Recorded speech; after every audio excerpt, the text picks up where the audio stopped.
ஸ்வேதா கிட்ட வந்து சூர்யாவுக்கு கால் வருது. சூர்யா வந்து பேசிட்டு இருக்கிறாங்க. இதை பார்த்துட்டு மகா பார்த்தீங்கன்னா பின்னாடியே ஃபாலோ பண்ணி போகிறாங்க. அங்கே ஸ்வேதாவோட வீட்டுக்கார் பார்த்தீங்கன்னா பயங்கரமாக சண்டை போட்டுன்னு இருப்பார். அவரை திட்டி அனுப்பி விட்டுட்டு பார்த்தீங்கன்னா ஆறுதல் சொல்லிட்டு இருப்பார். இது எல்லாமே மறைஞ்சிருந்து மகா பார்த்துடுறாங்க. நான் உனக்கு ஆறுதலாக இருப்பேன், நான் உன் கூட இருப்பேன் ஸ்வேதா, நீ கவலைப்படாதுன்னு இந்த வார்த்தையை மட்டும் கவனிச்சுட்டு மகாவுக்கு ரொம்ப கஷ்டமாயிடுது. என்ன உண்மையிலேயே இவங்களை 2 பேருக்குள்ளே நடக்குதுன்னு நமக்கு தெரியலையே, ஃப்ரெண்ட்ஷிப்பாக இல்லை அதையும் தாண்டியான்னு சொல்லிட்டு மகா பார்த்தீங்கன்னா ரொம்ப கஷ்டப்பட்டுட்டு வீட்டுக்கு வந்துடுறாங்க. இங்கே பார்த்தீங்கன்னா காயத்ரி வந்து எனக்கு செலவுக்கு தேவையான காசெல்லாம் தேவைப்படுது, இனிமேல் நான் இவகிட்ட போய் கேட்க மாட்டேன் ராஜலக்ஷ்மி கிட்ட அப்படின்றாங்க.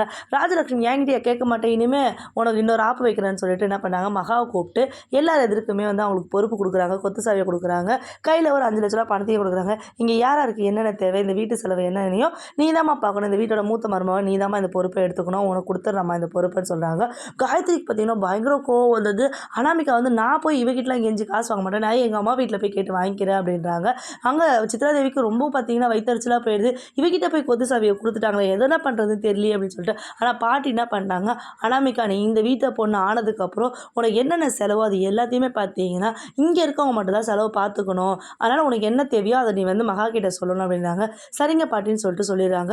காயத்ரி பார்த்தீங்கன்னா அவங்களுக்கு தேவையானது இருக்கும், அதை வந்து மகா கிட்ட சொல்கிறதுக்கு பார்த்தீங்கன்னா தவிக்கிறாங்க. என்னால் இவகிட்ட போய் சொல்ல முடியாது, இவளுக்கு கீழே நான் போய் கேட்கணுமா, அவள் பெரிய இவளா அப்படின்னு